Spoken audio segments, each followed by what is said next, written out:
Та маань олон жил аяж жуулчлалын чиглэлээр үйл ажиллагаа явуулж байгаа болсон. Өнөөдөр Өвөр хангай аймагт Зочломтой Монгол аялал жуулчлалын салбарын зөвлөгөө болж байна. Тус салбар дахь оролцогч талуудын хамтын ажиллагаа, уялдаа холбоог бэхжүүлэх зорилготой уг зөвлөгөөнд аймаг сумын удирдлагуудаас гадна соёл спорт аялал жуулчлал залуучуудын яам, Монголын аялал жуулчлалын холбооны төлөөллүүд оролцож байна.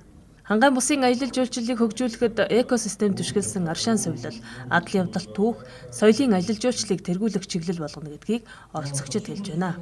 Өвөр хангай аймаг аялал жуулчлалыг хөгжүүлэхийн тулд Ар хангай Өмнө Говь аймагаас туршлага судалж байгааг аймгийн засаг дарга ярьж байв. Хангай бусын 3 аймаг маань бол одоо тэргүүлэх 3 салбараа бол тодорхойлсон. За нэгдүгээрт нь уламжлалт маллажгүй, за хоёрдугаарт нь одоо аялал жуулчлалын салбар, за гуравт нь шинэ харуу нөхцөл бүтээн байгуулалтын асуудал байгаа. За тэгэхээр бид нэр цаашдаа аялал жуулчлалын салбарыг дэмжиж, за аялал жуулчлалын салбараас орж ирж байгаа орлогыг одоо айл өрх болгонд одоо хүртэх ямар боломж олцоо байна. Энэ тал руугаа бол одоо төрийн бодлогыг бол бид бүхэн бол одоо чиглүүлж ажиллах ёстой гэж одоо ойлгож байгаа. Зориод ирж байгаа жуулчдаа хэрхэн чанартай үйлчилгээ үзүүлэх юм. За тэгээд дээрэс нь ирж байгаа жуулчдынхаа сэтгэл ханамжийг хэрхэн одоо сайн байлгах юм. За нэг ялангуяа энэ салбарт хөрөнгө оруулалт хийсэн үйл ажиллагаа явуулж байгаа бизнес эрхлэгчдийнхаа орлогыг хэрхэн нэмэгдүүлэх юм. За цаашдаа бас шинэ хөрөнгө оруулалтыг яаж татах юм.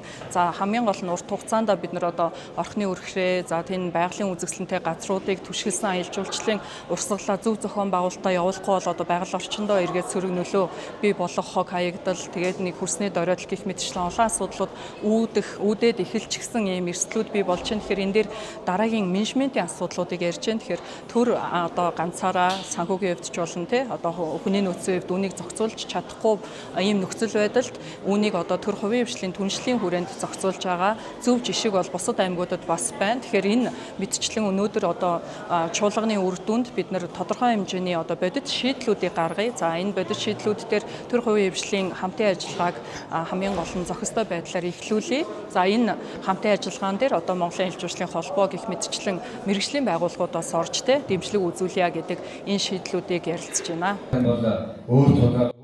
Өвөр хангай аймаг аялал жуулчлалаа дараагийн шатанд гаргахын тулд бусад аймагаас ялгарах брэнд үйлчилгээг тодорхойлж, хөдөө аж ахуйн салбартай хослуулан авч явах, ялангуяа малчид мал маллахын хажуугаар сүү цагаан эдээгэн жуулчдад борлуулдаг, зочныг гэр ажилуулдаг байх нь чухал болохыг зөвлөгөөнөөр онцлоо. Өвөр хангай аймгийн Орхон голын айсав дагуух нүүдэлчдийн төр ёсны түүх, шашин, соёл, хангай нурууны экосистем, үзэсгэлэнт байгаль, археологийн дурсгал, халуун хуйтан аршаан, шавар эмчилгээ сувилгаа, говийн бүсийн өвөрмөс дүр төрхөөрөө жуулчдыг татах бүрэн боломжтой юм а. За зорчигчдын үйлчлэгээний салбарын хувьд бол одоо тулгамдж байгаа асуудал бол хүний нөөцийн асуудал байна. Тэгээд хүний нөөцийг одоо сургах, бэлтгэх, хөгжүүлэх асуудлууд бол бас нэлээд тулгамдсан асуудлууд байдаг. Дээрээс нь бас одоо аялал жуулчлалын чиглэлээр үйл ажиллагаа явуулж байгаа байгууллагуудын маань хамтын ажиллагаа бас их чухал байж байгаа. Тэгэхээр энэ форум уулзалтан дээр одоо ижил төрлийн үйл ажиллагаа явуулдаг энэ байгууллагуудтайгаа бас хамтарч ажиллах, цаашдын одоо хамтран ажиллах боломжууд юу байна? Одоо цаашид яаж ажиллах вэ гэдэг талаараас санал солилцох ийм бодолтой байж байна. Түүнчлэн орон нутагт улс бүсийн хэмжээний томоохон уралдаан тэмцээн хурал сургалт зохион байгуулах нь хувийн хвшил бизнесийн салбарт дэмжлэг болдгийг оролцогчид хэлж байлаа. Зөвлөгөөнөөр бизнес аялал жуулчлалын салбарын төлөөллөөс үзэсгэлэн худалдааг зохион байгуулж үйл ажиллагаагаа сурталчлалаа. Зөвлөгөөн үргэлжилж байна.